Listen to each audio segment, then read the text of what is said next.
Le prix du silence, quand la justice parle à la place du peuple. Ce n'est pas le bruit des armes qui inquiète un peuple. C'est le silence de ceux qui n'osent plus parler.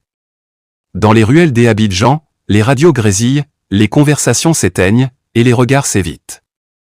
32 voix viennent d'être enfermées. 32 citoyens. Qui avaient simplement cru que la démocratie ivoirienne n'était pas un privilège, mais un droit.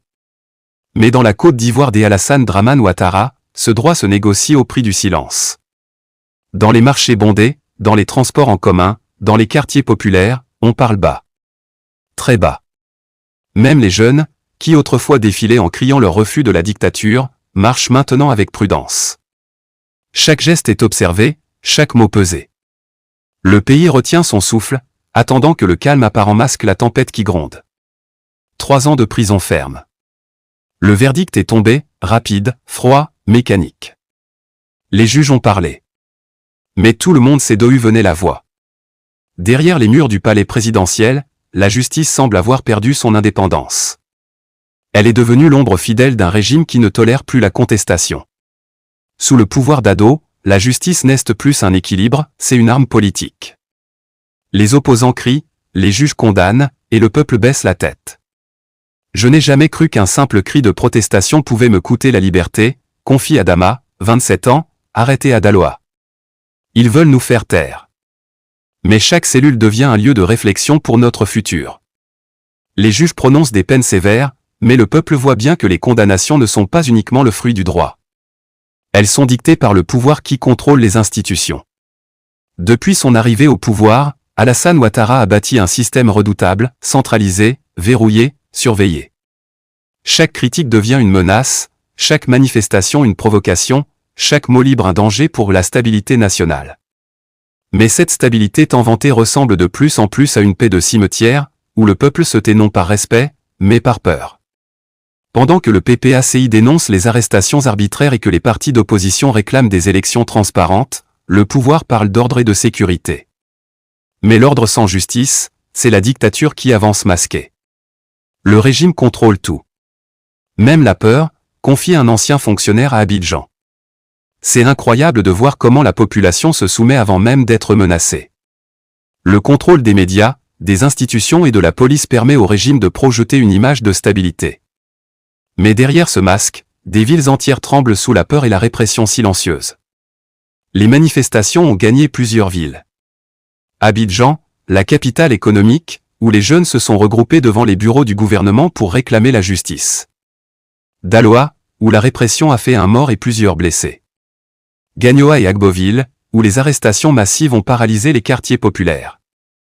Yamoussoukro, la capitale politique, où la peur est palpable dans les rues et les administrations. Oumé, un centre stratégique où les jeunes ont organisé des marches pacifiques, rapidement dispersées par la police. Ils ont arrêté mon frère. Mais notre famille continue de discuter de ce qui est juste et injuste. Le pouvoir peut fermer les prisons, mais pas nos esprits. Ni notre volonté. Le régime veut nous faire peur. Mais nous savons que marcher pacifiquement est un droit, pas un crime.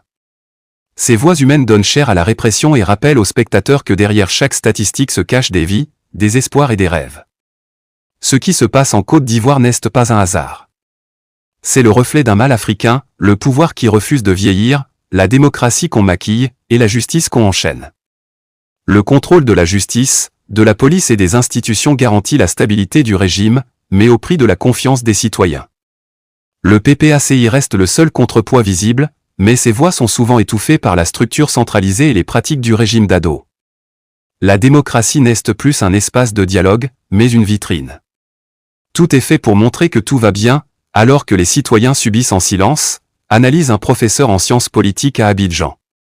Le contrôle du processus électoral, des manifestations et de la presse est le principal instrument pour maintenir l'autorité du pouvoir en place. Ce phénomène ivoirien reflète des schémas observés ailleurs en Afrique. Concentration du pouvoir. Répression des manifestations pacifiques. Instrumentalisation de la justice et de l'administration. Mais ce continent a déjà montré qu'aucune forteresse n'est invincible. Quand le peuple se réveille, aucune armée, aucun juge, aucun décret ne peut l'arrêter. Chaque arrestation, chaque intimidation, chaque procès politique devient un catalyseur pour la conscience collective. Et cette conscience, une fois éveillée, est impossible à réprimer durablement. La liberté se paie toujours d'un prix. Aujourd'hui, ce sont 32 jeunes qui paient pour leurs idées. Demain, ce seront des milliers, si personne ne se réveille. Mais le véritable contrôle d'un peuple ne se mesure pas par les prisons qu'on construit, mais par les esprits qu'on ne peut pas briser. Le silence est la prison la plus subtile. Mais dès qu'une voix s'élève, elle trouve d'autres voix, et le vent du changement commence à souffler. Ce n'est pas la fin d'une histoire. C'est le début d'un réveil.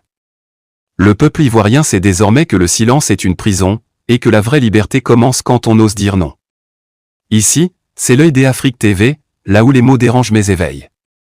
Abonnez-vous. Partagez. Commentez. Tant qu'il restera une voix pour parler, l'Afrique n'aura pas perdu.